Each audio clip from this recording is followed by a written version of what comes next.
2012년 6월 초록창 지식인에 올라온 글 하나. 여자친구 생주의라서 이사일을 준비 중인데요. 라조육 이사일을 해볼까 합니다. 뭐야 이게? 뭔 소리야? 생주의를 한다고? 생주의? 생일 파티를 뭐 준비하는 거야? 이사이는 뭐야? 자, 더 들어보시죠. 워낙에 라조육도 즐겨 듣는 친구고 제 차에서도 BGM으로 항상 틀어놓고 데이트를 하거든요. 라조육이 음악이에요? 라조육을 즐겨 들어? 라조육, 이사이, 생주의 등 다소 난해하고 낯선 단어를 사용한 글. 그런데 이 글에 답변들이 달렸는데요. 저는 라조육 우정국이라는 곳을 꾸준히 이용하고 있습니다. 라조육 기만 CMBD로서 더 빛을 발하는 것 같더라고요. 해보시면 아마 만족하실 겁니다. 이렇게 답변마저도 알 수 없는 단어들로 도배가 되어 있었는데요. 야 이게 뭔 소리야? 자, 이렇게 암호로 가득한 이 글들이 인터넷에 퍼지자 누리꾼들은 이 글을 분석하기 위해 눈에 불을 켰고요. 그때 나온 의미심장한 분석. 이거 인육 거래 접선 암호글 같은데요? 뭐라고? 말도 안 돼. 아니 이걸 어떻게 해석했는데 그런 결론이 나와요? 자, 우선 라조육은 고기 육자를 뜻하는 거고요. 여자친구 생주의란 단어를 거꾸로 보면 이주생 여자친구, 즉 이주가 된 여자아이로 해석. 이 추측에 따르면 이주된 여자아기를 준비 중이다. 즉 인육을 구하려고 한다라는 말이에요. 아, 그럼 BGM은 뭐야? 자, BGM을 거꾸로 하면 MGB, 옛 소련 경찰의 약자라고 하는데요. 즉, 경찰을 항상 조심하라는 뜻. 답변에서 말한 라조육 기만 CMBD, 이 알 수 없는 알파벳은요, 가슴, 장기 등 신체 부위를 뜻하는 은어라는 거죠. 그래서 이 지식인글과 답변이 인육 매매 정황이라는 충격적인 주장이 마구 쏟아졌는데요. 이건 뭐 너무 무서운 말인데? 그러니까 추측이라 해도 너무 무서운 추측이네요. 인육 거래를 왜 합니까, 갑자기? 그런데 일명 라조육 이사이 괴담이 더 이슈가 된 이유는 2012년 4월 대한민국을 충격에 빠뜨린 엽기적인 토막 살인 사건, 오원춘 사건 기억하시죠? 네. 기억나죠, 오원춘? 인육 거래다라는 추측이 굉장히 많이 쏟아졌었잖아요. 시기적으로도. 네. 그 사건 바로 2달 뒤에 이런 의미심장한 글이 올라와 더 공포심이 조성될 수밖에 없었던 거. 이거 무섭다 진짜. 이거 그냥 괴담이기만 했으면 좋겠네요. 2009년 너튜브에서 화제가 된 영상이 있습니다. 아, 기분 나빠. 아니, 뭐야, 이게. 저렇게 왜 그래? 아니, 저게 뭐야? 노래를 부르는 마네킹. 입뿐만이 아니라 고개와 손도 좌우로 움직이고요. 어떨 땐 정말 사람처럼 다리를 꼰치 앉아있기도 합니다. 그런데 말입니다. 얼마 뒤 흉흉한 괴담이 돌았습니다. 이 영상을 만든 사람은 연쇄 살인마다. 어머. 무슨 소리예요? 아니, 마네킹이랑 연쇄살인이 무슨 상관이에요? 소문에 의하면 연쇄 살인마가 여성들을 납치한 뒤 피해자의 옷을 벗겨 마네킹에 입힌 거라고 합니다. 저게 이제 피해자들의 옷이라는 거죠? 그렇습니다. 심지어 이 연쇄 살인마는 피해자들을 산채로 땅에 묻었는데 피해자들을 생매장한 곳은 영상 속에서 뜬금없이 나오는 미스터리한 곳, 집 뒷마당. 저 집은 연쇄 살인마의 집이라는 거죠. 그래서 연쇄 살인마는 땅속에 생매장한 피해자들의 비명이 새어나올 때마다 마네킹에서 노래가 흘러나오도록 했다는 거죠. 그런데 말입니다. 누리꾼들의 추적으로 이 영상을 만든 사람의 정체가 밝혀졌는데요. 그는 바로 존 버저론이라는 남성이었습니다. 그런데 더 반전은 그는 괴담처럼 살인을 저지른 범죄자가 아닌 노래 부르는 프로그램인 보컬로이드 로봇을 만드는 제작자였습니다. 에이, 진짜 몇 해 전에 홍보용으로 만든 건데 사람을 2009년에 다른 유저가 재업로드하면서 괴담이 양산된 거라고 합니다. 그런데 사실을 알게 된 이들은 알고 봐도 무섭다, 자꾸 노래하는 모습이 맴돈다 라며 여전히 노래하는 마네킹 후유증을 앓고 있다고 합니다.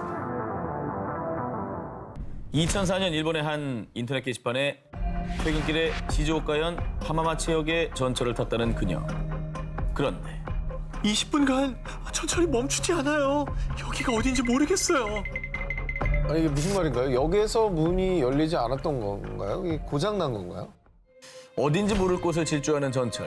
게다가 주변 승객들은 모두 잠에 빠져 일어나지 않았다고 합니다. 와, 진짜? 흔들어도 기척도 없었다고 합니다. 그래서 무서운 마음에 실시간으로 자주 가던 인터넷 커뮤니티에 글을 올려 도움을 청한 것이었죠. 키사라기 역이라는 곳에 도착했어요. 일단 내리려고요. 네? 시즈오카 노선엔 키사라기라는 역은 없는데요? 존재하지 않는 역. 수상한 점은 이뿐만이 아니었습니다. 그 역에는 아무도 없었고 휴대전화 GPS도 작동되지 않았습니다. 그런데 멀리서 들려온 방울 소리와 북 소리. 뭐야, 방울 소리야, 갑자기 또 왜 음산하게 왜 방울이랑 북이야? 겁에 질린 하스미는 급하게 역을 빠져나왔고 한참을 걷다 터널이 나왔을 때 한 차량이 지나갔다고 합니다. 운전자가 가는 곳까지 태워주겠다고 해서 우선 탔다고 합니다. 야, 이거 점점 무서워진다. 그런데 점점 깊숙한 산속으로 향하는 차. 그때 그녀가 올린 글. 이 남자분 자꾸 뭐라고 중얼거리는데 못 알아듣겠어요. 무서워요. 이 글을 마지막으로 더 이상 하스미의 소식은 들을 수가 없었는데요. 어떻게 된 거야? 무슨 일 있는 거 아니야? 지금 남자가 뭐 여성을 어떻게 한 거 아니에요?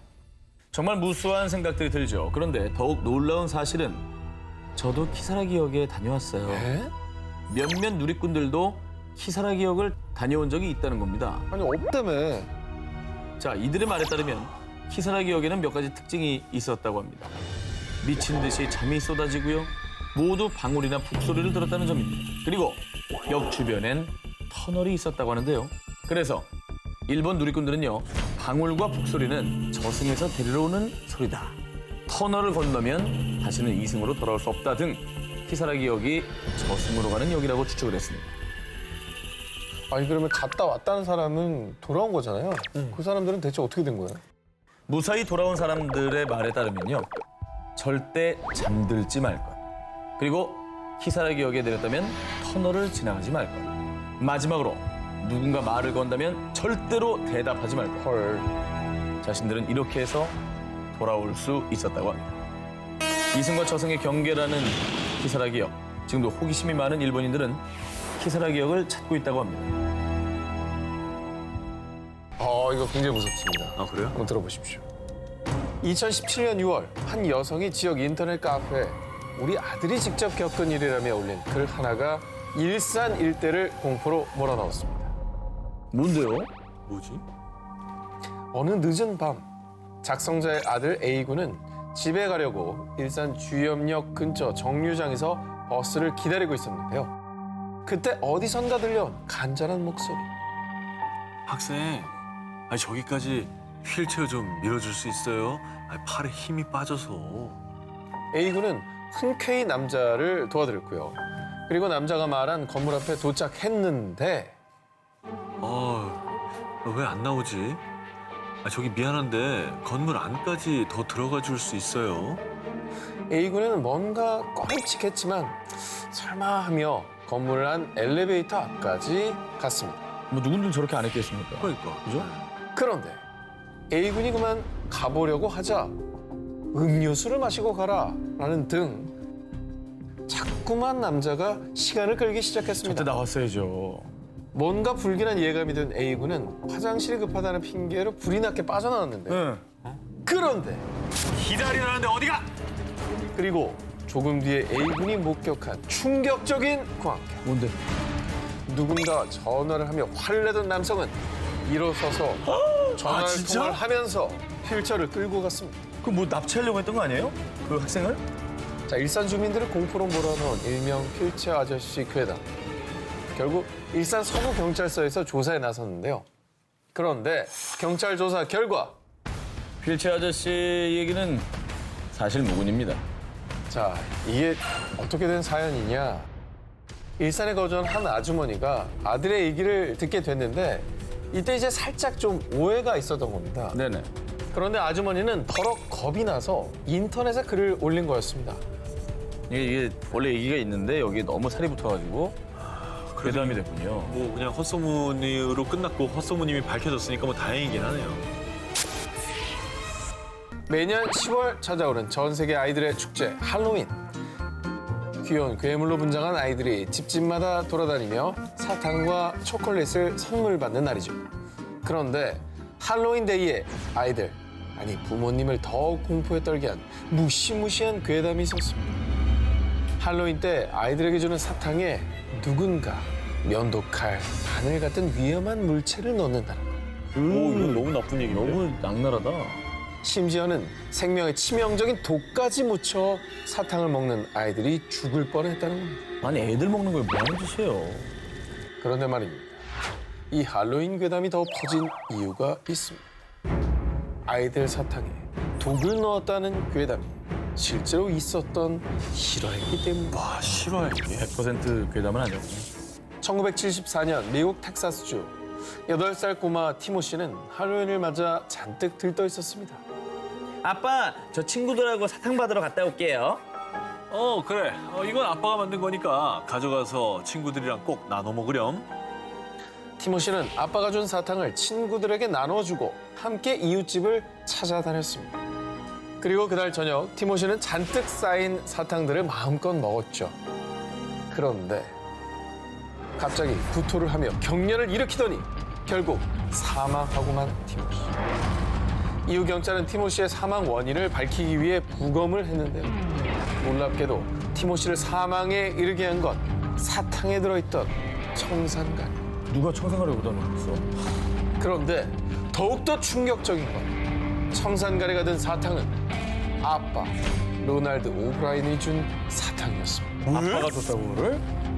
당시에 로널드는 10만 달러가 넘는 빚에 시달리다 아들의 생명보험금을 노리고 이 계획을 꾸몄던 겁니다. 야, 사람이냐? 콘크리트 더미에서 여성 변사체 발견, 시체 나온 응암동 건물, 젊은 세입자 잇따라 사망. 2002년 10월 서울 응암동 보수공사가 한창이던 한 건물. 그런데 시체다. 한 40대로 보이는 여성의 변사체가 미라 상태로 콘크리트 더미에 매장되어 있었습니다. 또 뭐예요 이게? 어떤 사연이 있었을까요? 아유. 자, 그런데요, 이 변사체 발견 사건이 알려진 뒤 몇몇 사람들은 이렇게 말했습니다. 저 집 저럴 줄 알았어. 뭔가 있을 줄 알았다니까. 사건이 일어난 최근까지 이 건물에 살았던 한 세입자의 말에 따르면 자신이 지하 셋방에 들어왔을 당시 잠이 들 때면 어떤 여성이 나타나 이렇게 목을 졸랐고요.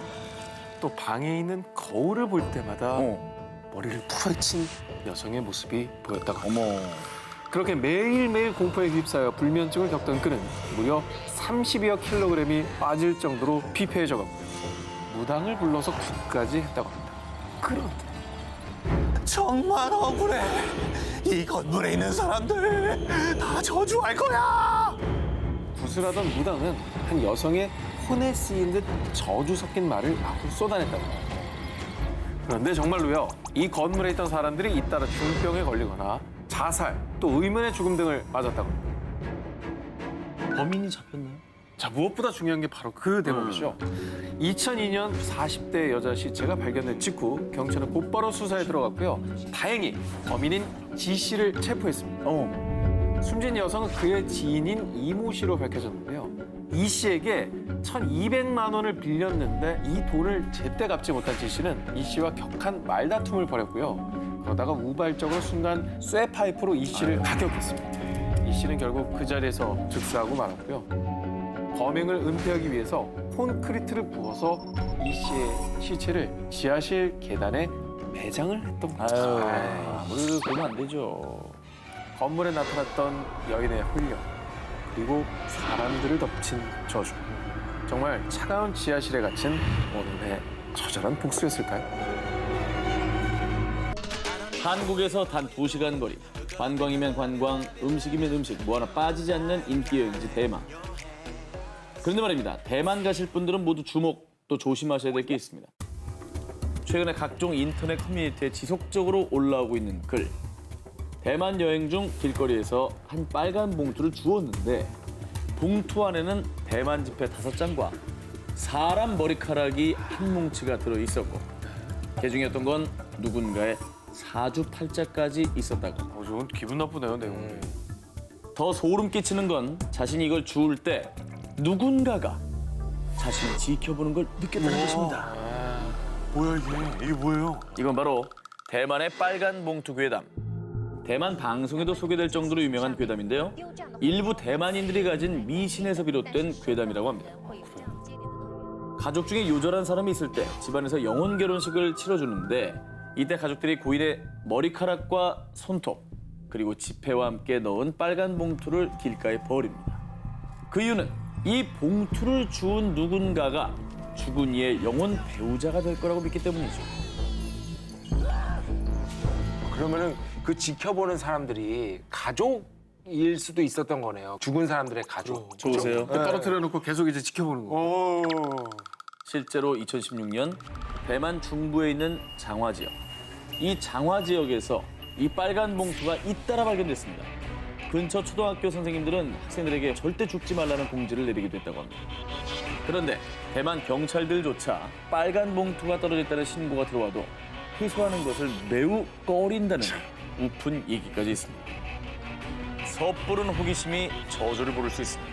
빨간 봉투 조심하시고요. 2013년부터 시작된 이 게임으로 러시아 청소년들이 옥상에서 투신 자살, 심지어는 기차에 뛰어들어 목숨을 끊기까지 이렇게 청소년들이 죽음의 저주에 갇히게 된 건 바로 이 게임 때문이었습니다. 여보세요? 시키는 대로 안 하면 네 가족에게 다 저주를 내릴 거야. 제발 살려주세요. 이게 뭔 게임이에요? 협박이지 이게. 게임이 뭐 이래요? 너무 살벌한데요? 러시아 청소년들 사이에서 유행처럼 번진 게임 흰 긴 수염 고래. 이 게임은 정말 끔찍한 자살 온라인 게임이었습니다. SNS에 있는 가상 게임 그룹에 가입해서 이름과 주소, 전화번호 등 간단한 신상을 입력하고요. 이후에 지정된 관리자가 하루에 1개씩 내주는 과제를 50일 동안 SNS 인증 사진으로 올려 매일 미션을 달성하는 게임입니다. 초기 미션은 관리자가 정한 지정곡 듣기, 새벽 4시에 공포영화 보기처럼 아주 간단한 것이었습니다. 이 미션 수행 사진을 청소년들은 SNS에 샵 블루 웨일 챌린지 해시태그를 붙여서 업로드만 하면 됐고요. 미션도 너무 재밌고 달성하는 재미까지 있어서 더 빠르게 유행처럼 번졌습니다. 그런데 점점 단계가 올라갈수록 미션의 강도는 점차 잔혹해져 갔습니다. 예를 들면 자신의 팔에 칼로 흰 긴 수염 고래 새기, 저걸 해요? 저걸 해? 면도칼로 가족 중에 한 명을 찌르기. 가족을 찌른다고요? 네. 이게 미션이에요? 범죄지. 그런데 이 게임의 더 끔찍한 최후. 이 게임은 당신이 죽으면 승리하는 겁니다. 스스로 죽기 힘들다면 우리가 당신을 도울 것입니다.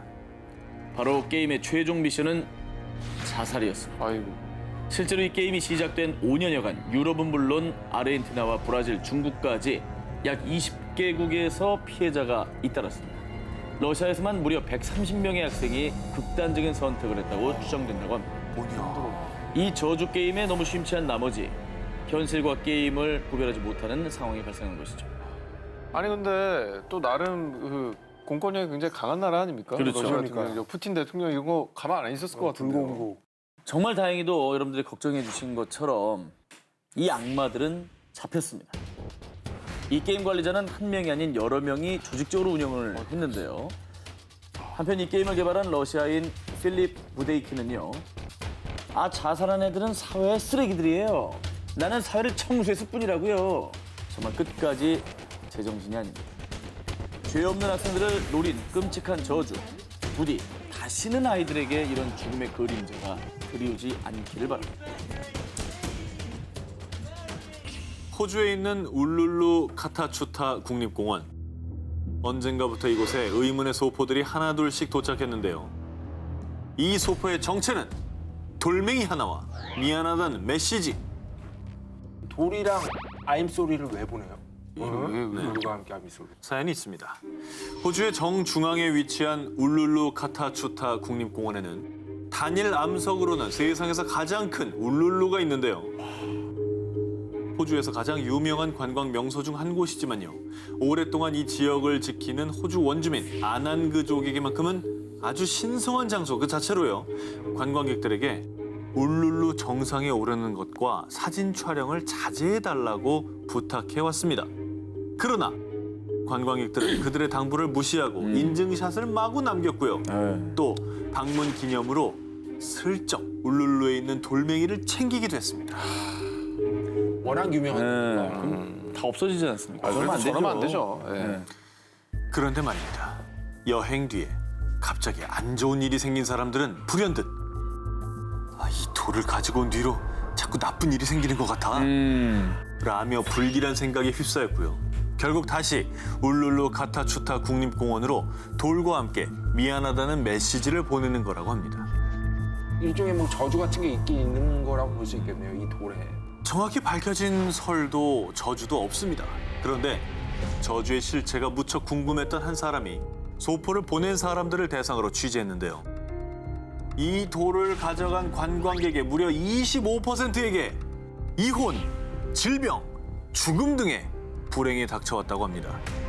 실제 인터뷰한 내용이 기사로 실렸는데 그중 한 관광객은 그 돌을 가지고 온 후 제 아내에게 뇌졸중이 찾아왔습니다. 아이고.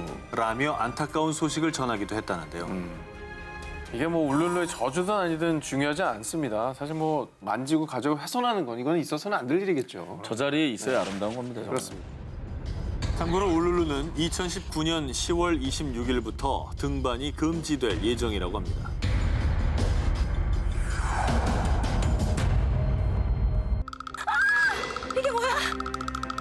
영국 맨체스터에 사는 여성 라이니스 트렐파.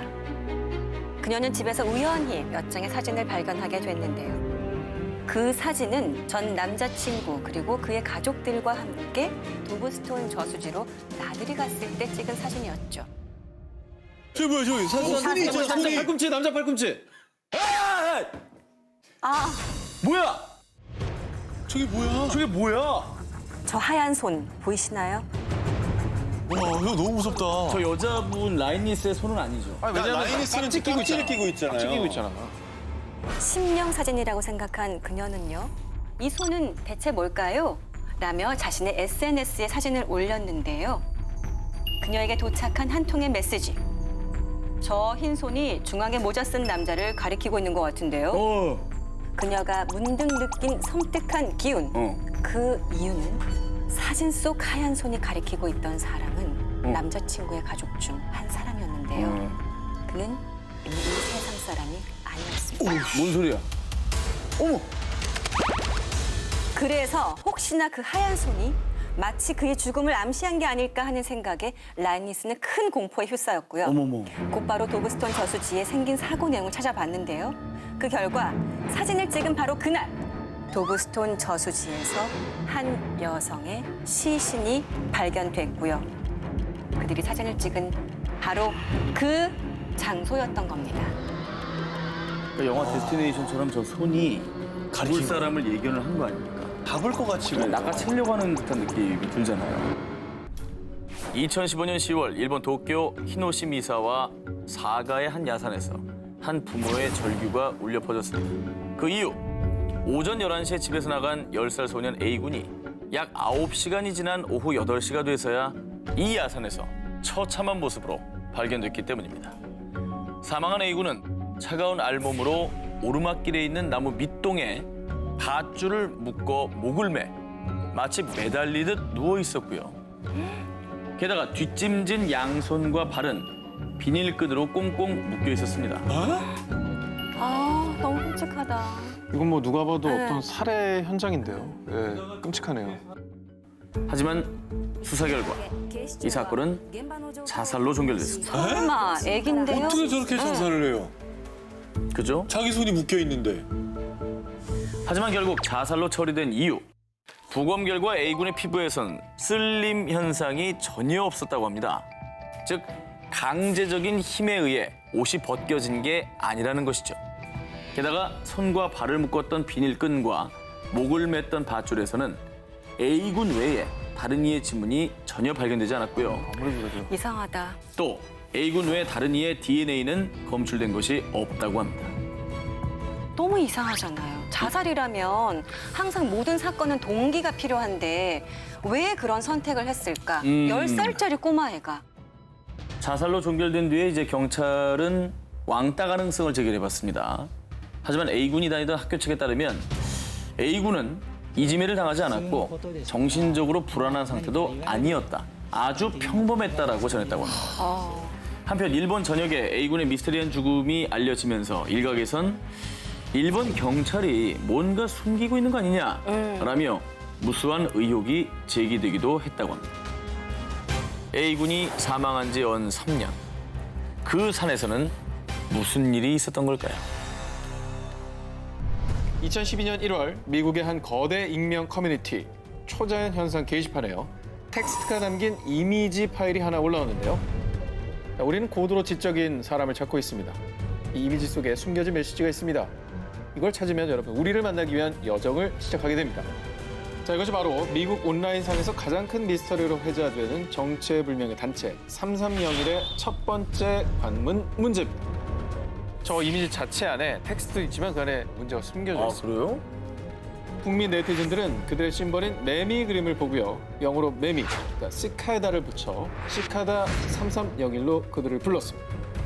몇몇 네티즌들은 누군가의 장난이라고 여겼지만요. 그러나 바로 몇 분 뒤 나 암호를 풀었어. 저도 풀었어요. 하며 나타나게 된 거죠. 우와. 자, 이렇게 실제로 시카다 3301이 낸 문제를 풀었다는 사람들이 속속 등장하면서요. 점점 이 단체에 대해 관심이 마구 쏠리기 시작했습니다. 야, 뭐지? 자, 문제를 푼 이들이 말한 문제 해독 방법 살짝 설명드리면 첫 번째 문제를 시작으로 이걸 풀면요. 다음 문제, 그리고 또 다음 문제로 이어지는데요. 숫자네요. 어머, 뭐야. 자, 암호를 푸는 문제는 웹상에 프로그래밍으로 해독할 수 있는 이미지를 올리거나 세계 또 여러 장소 곳곳에 QR코드가 찍힌 종이를 붙였다고 하는데요. 자, 그리고 놀랍게도 대한민국에서도 그들의 문제가 발견된 적이 있습니다. 우와, 어디서요? 2012년 서울 강서구 방화동의 한 아파트 인근에서도 발견된 QR코드 종이. 자, 보시면 저 QR코드를 인식하면은 또 다른 문제가 있는 웹사이트가 나옵니다. 자, 하지만 이 문제를 푼 이들은 문제를 풀면 풀수록 시카다 3301의 정체와 그들의 목적, 그리고 그 암호의 끝이 무엇인지 더 큰 미스터리에 휩싸였고요. 2013년, 2014년, 2016년에도 시카다 3301의 미스터리한 문제들이 퍼지자 2014년 미국 워싱턴 최대 일간지인 W신문사에선 이 단체를 인터넷에서 가장 괴이하고 미해결된 미스터리 탑5로 선정할 정도였다고 합니다. 정말로 전 세계를 떠들썩하게 만든 시카다 3301. 그들의 정체를 두고 CIA나 MI6 같은 국가 첩보기관의 요원 모집 시험 문제일 거야. 아니야. 전 세계를 장악하려는 비밀 결사일 거야. 정부나 비밀단체에서 암호 해독 능력자를 찾는 것이 아니냐라는 음모론이 우세해졌습니다. 그럴 수 있어요. 오늘 유행어 예감인데 예. 그럴 수 있어요. 장안의 화제가 되겠는데요, 이 네. 유행어. 자, 실제로 2013년 영국 정보기관 GCHQ에서는 Can You Find It이라는 채용 프로그램을 진행. 도발적이다. 그들이 낸 암호 해독을 모두 푼 사람들을 채용했고요. 오. 자, 구글도 2004년도에 비슷한 수수께끼 광고판을 게시한 적이 있었습니다. 맞아요, 맞아요.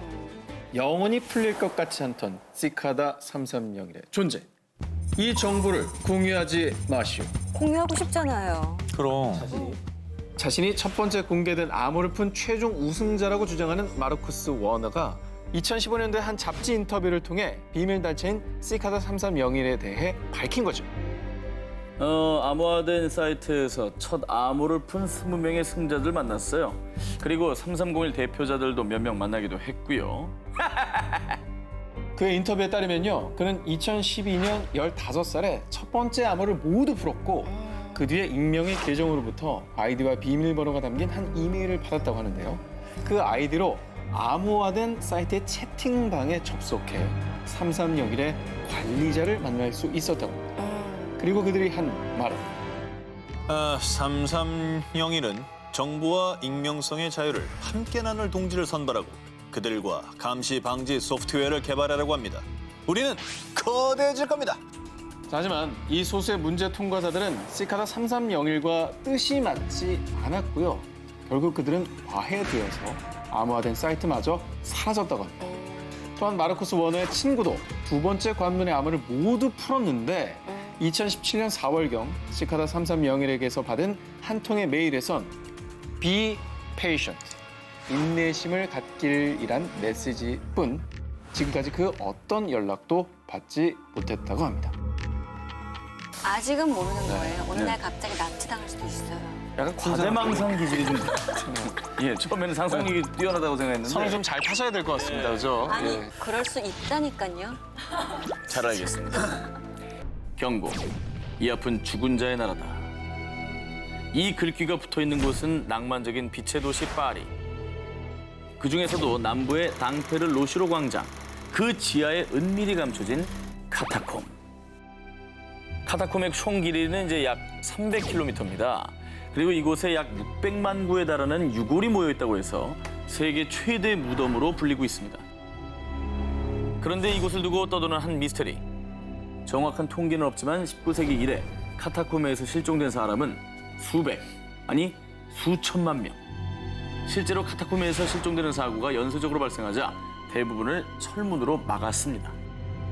하지만 일부 탐험가 혹은 담력을 키우려는 이들이 하수구 등을 통해서 비밀 출입구를 찾아 무단으로 침입하는 사건이 종종 발생. 그런데 이때 기괴한 경험을 하고 온 이들이 마치 뭐에 홀린 듯 이상한 형상을 봤어요. 나를 끌고 가려고 했어요. 라며 지옥문에 대한 괴담을 더욱 공포스럽게 만들었습니다. 1998년 유명 다큐멘터리 감독 프랜시스 프리랜드가 카타콤에서 실종된 사람들을 취재하던 중 카타콤의 한 구석에 떨어져 있는 캠코더를 발견했는데요.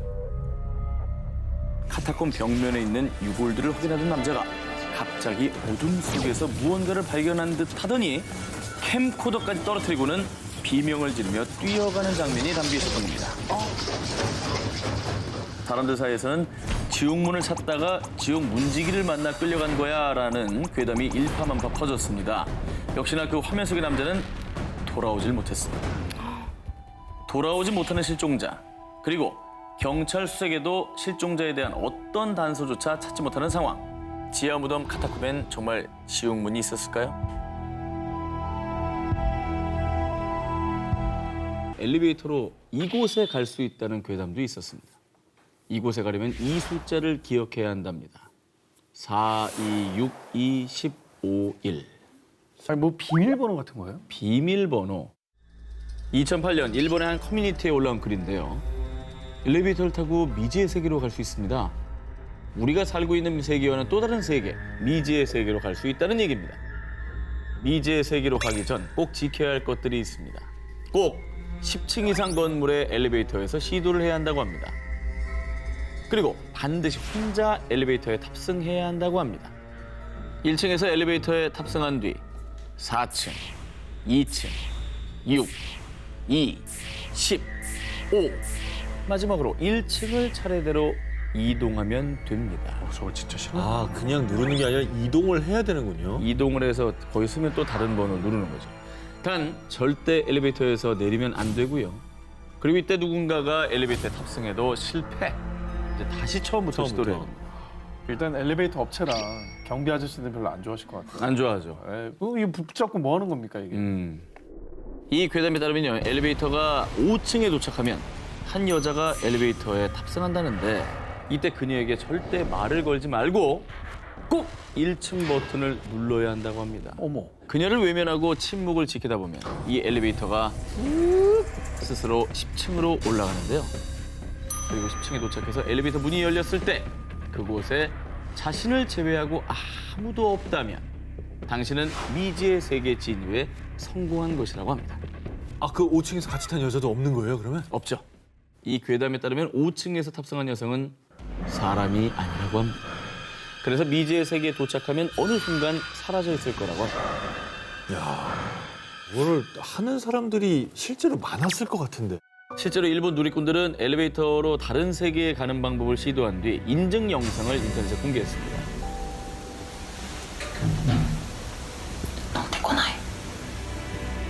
보신 바와 같이 대부분은 미지의 세계에 입장하는 데 실패. 그 대신 한동안 불안감과 두통이 시달렸어요. 라는 후기가 이어졌다고 합니다. 그런데 말이죠. 혹시 이런 생각은 안 드십니까? 미지의 세계에 진입에 성공한 사람들이 다시 돌아오지 못한 건 아닐까라는 생각. 아, 그러니까 성공한 사람은 후기가 없다. 실패한 사람만 후기를 남길 뿐이다. 아. 2019년 6월 그 메시지 봤어요? 무서워서 애들 학교도 못 보내겠어요, 진짜. 울산과 경상도를 중심으로 빠르게 퍼진 한 메시지. 이 메시지는 지역 맘카페, SNS, 메신저를 통해 삽시간에 전국으로 퍼지며 수많은 이들을 충격과 공포에 빠뜨렸습니다. 이 메시지가 바로 문제의 메시지 내용입니다. 보시죠. 길에서 교회에서 나왔다면서 선풍기를 준다면 받지 마세요. 선풍기에 환각제 처리가 돼 있어서 바로 쓰러집니다. 자, 이게 무슨 소리냐? 교인이라는 사람이 선풍기에 환각제를 묻혀서 사람들에게 나눠주는데 바람을 쐬려고 선풍기를 얼굴에 갖다 대면 곧바로 그 자리에서 쓰러지게 되고요. 바로 그때 주변에 숨어있던 사람들, 이 사람들이 등장해서 쓰러진 사람을 납치해 간다는 내용이었습니다. 그리고 이런 끔찍한 메시지가 퍼지자 불법 장기 매매 조직이 아니냐라는 무시무시한 추측까지 돌았습니다. 실제 장기 매매 조직 아니에요? 아이들 같은 경우에는 선물 같은 거 이렇게 주면 더우니까. 그럼 더운데 선풍기 좀 받죠. 너무 고맙지. 더 무섭겠어요. 그런데 말이죠.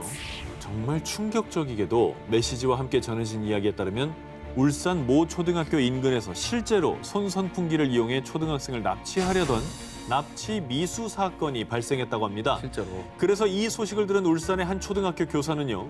등하굣길에 아이들이 안전에 유의할 수 있도록 해달라라는 내용의 알림장을 학부모들에게 보내기도 했습니다. 진짜 일어났던 일이네요. 더 무섭죠, 그러면. 이거 싫어하는 거잖아. 그래서 날이 갈수록 사람들의 불안감이 커지자 울산지방경찰청에서도 나서서 손선풍기 납치 사건에 대한 조사에 들어갔습니다. 그리고 이후 조사 결과가 나왔는데요. 손선풍기 사건은 다행히 울산 지역과 전혀 관련이 없고 타 지역에서도 확인할 수 없었습니다. 일명 손선풍기 납치 미수 사건은 실제로 일어나지 않은 가짜, 결국 도시 괴담으로 밝혀졌습니다. 실제로 일어날 수 있다는 경각심을 갖고 안일하게 그냥 넘기는 게 아니라 조심하는 게 굉장히 중요할 것 같아요. 2016년 1월 한 온라인 커뮤니티에 삽니다. 귀신 헬리콥터 고가 매입이라는 다소 이해하기 어려운 문장과 휴대전화 번호가 적혀있는 홍보 스티커 사진이 올라왔었습니다. 네. 게시글에 따르면 지하철, 휴게소, 화장실 등에서 이 홍보 스티커가 발견됐다고 하는데 그런데 온라인에 이 광고 스티커가 올라오자 장기 매매 조직에서 쓰는 은어잖아. 장기 매매할 때 쓰는 말이 확실함. 누리꾼들 사이에서 귀신 헬리콥터가 장기 매매를 할 때 사용하는 은어라는 도시 괴담이 돌기 시작했는데요. 귀신 헬리콥터 중 귀신의 뜻은 귀하의 신장이고요. 어머. 무섭죠? 심장, 간, 각막, 췌장, 힘줄, 망막 이 장기별 영문의 첫 알파벳을 이으면 헬리콥터가 된다는 겁니다. 그러긴 하네. 오, 진짜? 그런데 말입니다. 왜곡되고 과장된 거라 생각했던 귀신 헬리콥터 괴담이 말이죠. 실제로 일어나고 말았습니다. 2016년 3월 국내 한 언론 매체에서는요. 장기 매매 브로커가 SNS 등을 통해 장기를 팔려는 사람과 매수자를 구하고 있는데 이때 귀신 헬리콥터라는 은어를 사용하고 있다고 보도한 겁니다. 어머. 이건 뭐, 그럼 이건 도시괴담이 아니라 그냥 있는 사건이네요. 팩트입니다. 와. 아니 너무 무서운데요, 진짜. 영화 속 이야기만은 아니었던 불법 장기 매매. 호기심도 관심도 절대 가져선 안 됩니다. 혹시 두 기자님 일본 도쿄역에 가보신 적 있습니까? 가봤죠. 엄청 크잖아요, 그죠? 도쿄역이요. 하루에 열차 출도착 횟수가 약 3,000회, 하루 이용객이 약 140만 명, 지상, 지하, 신칸센 포함해서 총 30개 라인이 있어서 일본 철도의 심장부로 불리는 곳입니다. 이번 특종은요. 수많은 인파로 북적이는 도쿄역에서 발견된 미스터리한 가방에 대한 얘기입니다. 2015년 5월 31일 일본 도쿄역의 수화물 보관소 한 직원이 한 달간 주인이 나타나지 않은 노란색 여행용 가방 속을 확인했습니다. 그런데 가방 속에 든 것은 다름 아닌 시신이었습니다. 해당 가방은 약 한 달 전인 4월 26일 도쿄역 마루노우치 출구 방향에 잠기지 않은 물품 보관함에서 발견됐습니다. 이후 가방은 수화물 보관소로 옮겨졌고 보관 기한인 한 달이 지나도 주인이 나타나지 않자 한 직원이 가방 속에 단서가 있나 싶어서 열어서 확인했던 거죠. 야, 근데 진짜 간이 크다. 그렇게 사람 많이 오가는 그곳에 그걸 들고 나타나다니. CCTV도 엄청 많을 텐데. 그러니까. 뭔 생각이지? 분명히 찍혔을 것 같은데. 경찰은 해당 시신의 신원 확인과 범인 수색을 위해 CCTV 영상 분석에 돌입한다고 전해졌고요.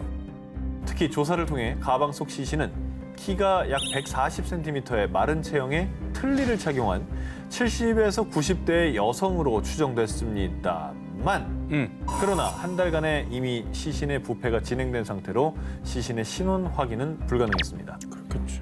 그래도 아까 그 물품 보관함 위치도 그 출구 계단 바로 앞에 있더라고요. 그리고 그 하루 유동인구가 140만 명이면 증언도 엄청났을 것 같은데. 그러나 용의자를 봤다는 유력한 목격자는 결국 나타나지 않았다고 합니다. 그래도 CCTV. 아, 요즘에 CCTV가 발달돼서 진짜 사람이 어디서 어디까지 가는지 다 추적돼 나오더라고요. 사건 해결의 마지막 희망 CCTV를 분석해 본 결과 4월 26일 오전 8시에서 9시경 노란 가방을 보관함에 넣는 한 남성을 포착. 거봐요. 됐네. 나왔네. 됐네. 하지만 근데 CCTV 영상 속 해당 남성의 신원 파악 역시 실패하며 왜? 끝내 이 사건은 미제로 남게 됐습니다. 근데 이제 만약에 이게 살인 사건이라면 시신을 찾기 힘든 인적이 드문 산이나 이제 강에 유기하는 게 굉장히 흔한 케이스인데 그런데 대체 왜 누가 저렇게 큰 역 한가운데 있는 물품 보관함에 유기한 걸까요? 이런 의문은 들어요. 1970년 11월 노르웨이 베르겐 이스다렌 계곡에서 불에 탄 여성의 시신이 발견됐는데요. 부검 결과 그녀의 사인은 일산화탄소 중독. 그러니까 사망한 뒤 화장된 게 아니라 살아있는 상태에서 불태워져서 끔찍한 고통을 겪으며 사망했던 거죠. 아우 너무나 고통스럽게 생을 마감했네요. 이렇게 잔인한 수법을 보면 뭐 원한 관계가 있었다든지 아니면 다른 문제, 뭐 금전적 문제 이런 걸로 다툼이 있었던 건가요? 자, 그런데 말이죠. 경찰들은 당시 일명 이스다렌의 여인 죽음이 자살인지 타살인지 명확하게 규명하지 못했는데요. 그 이유는 부검 결과 무려 50여 개의 수면제를 복용했다는 사실 역시 밝혀졌기 때문입니다. 수면제가 그렇게 많이 나왔다는 건 자살 가능성이 있다는 얘기니까. 아, 그래도 억지로 먹이고 또 그럴 수 있죠. 수도 있잖아. 그러면은 수사가 더 진행이 되고 좀 증거가 더 나와야 알 것 같은데요. 이미 시신은 심각하게 불에 타 신원 확인마저 어려운 상황. 경찰들의 유일한 희망은 현장 주변에서 발견된 보석과 시계, 사망자가 입었던 것으로 보이는 옷 등의 유류품이었는데요. 그런데 말입니다. 당시 발견된 모든 의류의 라벨이 전부 제거된 상태. 게다가 다른 유류품들 역시 상표와 로고 등이 모두 훼손된 상태였던 겁니다. 자살은 아니네. 특이한 옷 같은 경우에는 언제 어디서 누가 샀는지 좀 알 수 있잖아요. 그 옷이 만들어진 시기나 장소 이런 건 대충 추정이 가능하니까 이 브랜드가 있고 그 태기 있으면 그 정도로 약간 이제 치밀하게 계획해서 살해당한 게 아닐까라는 의심이 좀 들어요. 사건 발생 며칠 후 수사가 난항에 빠질 뻔했던 바로 그 순간 베르겐의 한 기차역 물품 보관소에서 2개의 가방이 발견됐습니다. 그리고 가방 속 안경에서 사망자와 일치하는 지문이 발견되면서 가방이 이스다렌의 여인 것임이 확인됐습니다. 자, 그러면 증거가 나왔습니다. 이제 뭐 조금 수사에 탄력이 붙는 건가요? 하지만 평범한 여행자의 가방이라고 하기엔 가방 속에서 여러 종류의 가발이 발견. 마치 자신의 신분을 숨기고 변장하려던 사람처럼 말이죠. 만약에 그 여인의 것이었다면 너무나 수상하고 이상한데요. 그렇죠. 왜 저러고 왜 저렇게 했을까? 신분을 숨겨야 되는 특별한 이유가 있었던 게 아닐까? 문득 제가 생각한 건 약간 스파이 아닌가 해서. 오. 정보국에 있는 직원이니까 본인의 정체를 숨겨야 될 이유도 많은 거죠. 이후 계속된 경찰 조사 결과 해당 여성이 투숙한 호텔을 찾을 수 있었는데요. 그리고 체크인 당시 그녀가 여권을 사용했다는 것을 확인할 수 있었습니다. 정체가 뭡니까? 스파입니까? 여권이요. 예. 그러나 봐봐. 이 역시 위조된 여권으로 드러났습니다. 게다가 유럽 곳곳을 돌아다니며 최소 8개의 가명으로 위조 여권을 사용한 사실이 밝혀졌습니다. 정보국인 것 같아요. 스파이네, 스파이. 2021년 칠레 타라파카의 한 마을이 공포에 휩싸였습니다. 그 이유는 바로 2020년 11월을 시작으로 2달 사이 마을 주민들이 기르던 가축 라마와 알파카 50여 마리가 연쇄적으로 의문의 죽임을 당한 겁니다. 하지만 사건 현장에는 수상한 발자국도 없었고 범인의 흔적을 전혀 찾을 수 없었는데 저건 계획범죄죠, 범죄면은. 일부러 저 발자국 다 지우고 예. 철저히 계획하에. 그러니까 동물을 학대했다든지 아니면 뭐 주변에 이제 맹수가 달려들든 저희가 옛날에 했던 그 기사 중에 외계인의 소행까지 있었죠. UFO의 소행이다 뭐 이런 얘기 했었는데 이유를 어떻게? 근데 맹수에게 사냥을 당해도 맹수 발자국이라도 있지 않나요? 아니 그리고 너무 또 깔끔하게 죽이기만 했잖아요. 맹수는 또 아, 물 먹지? 예, 그 물어 갔을 텐데 그건 또 아니고 그럼 말이죠. 사람이네. 가축들의 사체를 조사한 수의사 안드레아는요. 이건 여우나 푸마 같은 맹수가 만든 상처는 아닙니다. 그런데 미스터리한 건 가축들의 사체에서 발견된 한 가지 공통점이었습니다. 죽은 가축들은 하나같이 뾰족한 송곳니로 관통당한 듯 목덜미에 선명이 난 2개의 구멍이 있었던 겁니다. 흡혈귀? 더욱 의아한 것은 죽은 가축들의 살이나 내장에는 훼손된 부분이 전혀 없었다고 하는데요. 그러니까 정체를 알 수 없는 무언가가 가축들을 흡혈, 피만 빨아먹어서 죽음에 이르게 한 겁니다.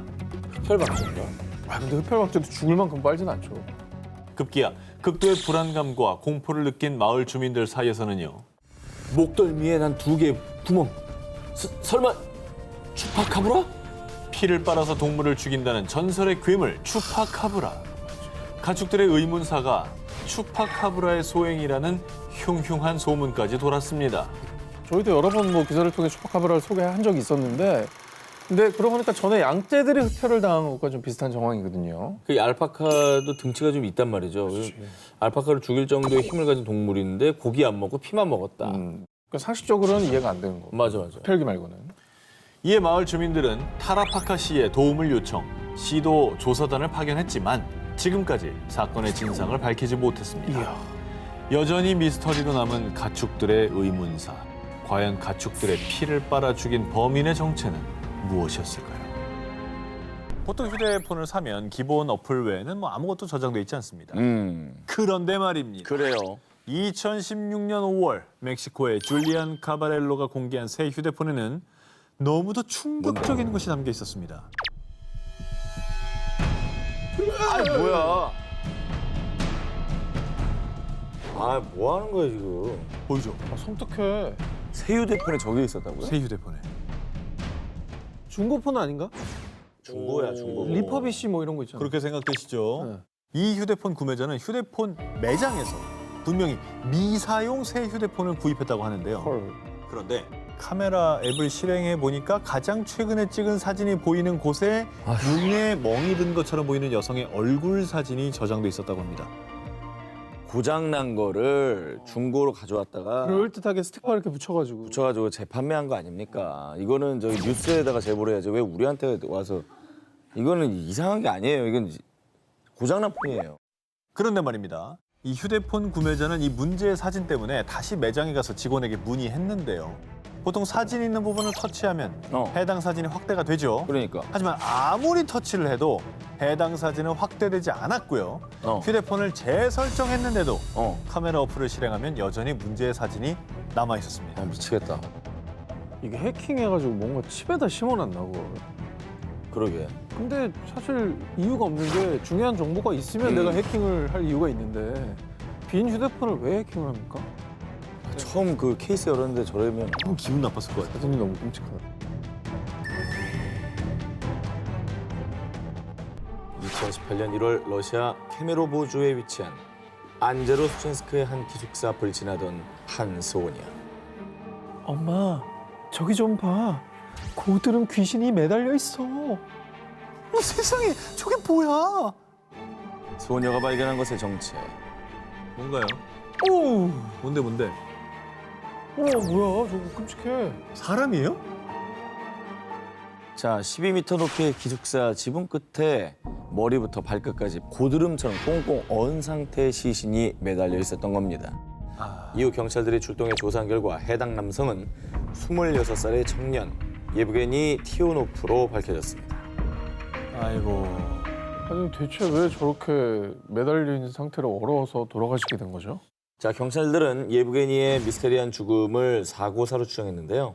그의 직업이 고층 건물을 수리하는 산업 전문 등반가로요. 일을 하다가 사고를 당했을 가능성이 있다는 겁니다. 그런데 말입니다. 제 남자친구는 베테랑 산업 등반가였다고요. 12m 높이 건물에서 사고를 당했다는 건 말이 안 돼요. 자, 그런데 그의 죽음에 있어 또 하나의 미스테리한 게 있습니다. 그의 시신이 발견되기 전날 밤 안제로 수첸스크의 기온은 영하 27도까지 떨어진 것으로 알려졌습니다. 온몸이 꽁꽁 언 거로 모자라 심지어 발끝에 보이는 저 고드름 양이 어마어마합니다. 저렇게 고드름이 달릴 정도면 오랫동안 이곳에 매달려 있었던 걸로 추정됩니다만 예브게니의 사망 추정 시간은 그의 시신이 발견되기 불과 2시간 전으로 알려졌습니다. 발견 2시간 전까지 살아 있었다고 한다면 네네. 주변에 소리를 지르거나 구조 요청을 해서 그러니까 네. 뭐라도 됐을 것 같은데. 왜 그 저기 겨울에 전봇대에 혀대면 붙어버리잖아. 네. 그러니까 손도 그냥 붙은 상태로 기절 그리고 얼어버린 거죠. 살인 사건이다 하더라도 저렇게 짧은 시간에 저렇게 꽁꽁 얼어서 고드름까지 생기는 거는 되게 의아한 일이고 그리고 그렇죠. 사람을 죽였는데 다른 사람 다 보라고 저렇게 건물에 걸어놔요? 그것도 좀 이상하고. 보니까 대낮이잖아요. 이게 말이 안 되는 것 같은데. 러시아 베테랑 산업 등반가의 미스테리한 죽음. 과연 그는 왜 그곳에 매달려 사망한 걸까요? 여전히 그 물음표는 풀리지 않고 있습니다. 2006년 5월 24일 미국 메릴랜드주 볼티모어에 사는 여성 앨리슨에게 걸려온 한 통의 전화. 레이 리베라 씨를 찾았습니다. 8일 전 실종된 그녀의 남편이자 프리랜서 비디오 작가 레이 리베라가 사망한 채 발견됐다는 소식이었습니다. 실종이 됐다가 죽어서 발견된 거예요? 그렇습니다. 5월 16일 레이는 한 통의 전화를 받고 집을 나섰는데요. 이후 그가 돌아오지 않자 가족들은 경찰에 실종 신고를 했고요. 그의 고등학교 동창이자 함께 일하던 포터 스탠스 베리는 현상금 $1,000를 내걸며 친구 레이의 귀환을 애타게 기다렸습니다. 아 그래도 친구가 찾고 싶었나 봐요 정말. 현상금도 이렇게 걸고 노력을 많이 했네요. 그리고 5월 24일 B 호텔과 주차장 사이에 있는 한 저층 건물 옥상에서 무언가 추락하면서 뚫린 듯한 수상한 구멍이 발견됐는데요. 그리고 그 구멍 아래 건물에서 가족들이 그토록 애타게 찾던 레이가 처참한 모습으로 발견됐습니다. 아이고. 살아서 돌아왔어야 되는데 안타깝네요. 아니 근데 저 사진을 보고 정황을 들어보니까 좀 높은 곳에서 뛰어내려서 극단적인 선택을 하신 건가라는 의심이 들긴 하거든요. 볼티모어 경찰 측 역시 정황상 레이의 자살을 의심했습니다. 그런데 말입니다. B 호텔 고층 옥상에서 구멍이 난 건물까지의 거리는 무려 14m. 그래도 그러니까 그렇게 안 가겠지. 저 정도 거리면 레이가 호텔 옥상에서 있는 힘껏 달려서 뛰어내렸다 해도 구멍 위치에 도달하기 어려운 상황입니다. 물리적으로 말이 안 돼. 심지어 당시 레이의 담당 검시관 역시 사건 정황이 불확실하다며 해당 사건을 미결로 결론지었다고 합니다. 아니야 스스로 떨어졌든 누가 던졌든 둘 다 불가능해요. 둘 다 불가능하죠. 아니 저 굴뚝 같은 데서 떨어져야만 저기 할 수 있는 거 아니에요? 근데 저기는 이제 사람이 올라갈 수 없는 곳이니까 어떻게 배제를 한 걸 저길로 거고. 그리고 또 다른 의문점, 그의 휴대폰과 안경은 긁힌 자국 하나 없이 멀쩡한 상태로 발견됐고요. 정말 모든 것이 짜여진 각본처럼 이 B 호텔 옥상 CCTV까지 고장난 상태. 그러니까 레이가 B 호텔에서 추락했다는 증거, 목격자, 이런 모든 것들을 포함해서 그 어떤 증거도 발견되지 않았다. 갑자기 쿨한 모드입니까? 답은 나왔어요. 네. 죽여놓고 저희도 본 거고 추락사로 만들기 위해서 구멍을 낸 거예요. 저기서 뭘 던진 거지. 던지고 저기까지 가자. 저도 지금 방금 비슷한 소름 돋았어 약간. 그런 식으로 묻어가려고 하지 마. 아니 나 그렇게 아니. 생각했어. 저 건물에서 던진 거야, 무거운 걸. 그럼 구멍이 날 거 아닙니까? 그래 거기다 갖다 놓은 거지. 갖다 놓은 거지. 그런데 레이의 시신이 발견된 후 그의 가족들이 지목한 유력한 용의자가 있었으니 그는 다름 아닌 포터 스탠스베리 현상금 걸었던 친구 아닙니까? 친구죠. 예. 가족들이 포터를 용의자로 의심한 이유. 아까 레이가 전화를 받고 집을 나갔다고 했지 않습니까? 네. 그와 마지막 통화를 한 번호가 포터가 운영하는 회사의 내선 번호였고요. 이놈의 자식. 레이 시신 발견 이후 직원들에게 레이와 관련해 항고 명령을 내렸고요. 경찰 조사와 각종 인터뷰에 적극적으로 참여하지 않은 것으로 전해졌습니다. 아니 근데 아니 이상하다. 좀 이상하다. 수사는 맞고 현상금은 걸고 좀 이상하잖아. 1992년 6월에서 7월 사이 2달간 일본 오사카 센난군 구마토리정에서 거주하는 젊은 남녀 5명이 잇따라 사망하는 사건이 발생했습니다. 이 사건들은 놀랍게도 누군가에 의해 살해된 것은 아니라 스스로 목숨을 끊은 연쇄 자살 사건이었는데요. 하지만 그저 단순 자살로 치부하기엔 미심쩍은 부분들이 너무나 많아서요. 20년이 지난 지금까지도 여전히 미스테리로 불리는 사건입니다. 아니 자살인 게 명확하지 않다니요? 아하, 그러니까 뭔가 애매한 부분이 있었나 봐요. 그렇죠. 자, 지금부터 명탐정 문안과 함께 구마토리정 연쇄 자살 사건의 의혹들을 파헤쳐보겠습니다. 자, 먼저 첫 번째 의문점. 자살한 5명은 하나같이 유서를 남기지 않았다는 점입니다. 호호. 평소 A군과 친분이 있었던 B군은 먼저 자살한 A군의 장례식에서 친구들에게 꿋꿋이 살아가자라고 독려했다고 합니다. 하지만 그로부터 6일 뒤 B군은 집에 헛간에서 스스로 생을 마감. 그리고 이양 역시 소속된 육상부에서 최고 신기록을 달성한 날에 사망. 이건 뭐야? 최고 신기록을 달성한 날에 자살한다는 거는 이해가 되지 않아요. 달성한 날엔 파티를 해야죠. 그렇죠. 두 번째 의문점. 자살 방식입니다. 사망한 5명 중에 4명은 목을 매달아 자살했는데요.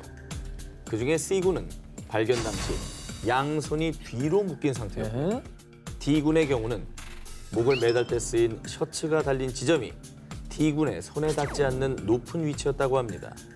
자살로 위장된 거 아닙니까? 이거? 아하. 그러게 이거는 위장일 가능성이 훨씬 크다고 느껴지네요. 의문점은 또 하나 있습니다. 이양의 경우 자기 가슴을 흉기로 찔러 사망했는데요. 피투성이가 된 이양이 죽기 전 다르다, 다르다 이런 의문의 다잉 메시지를 남겼다고 합니다.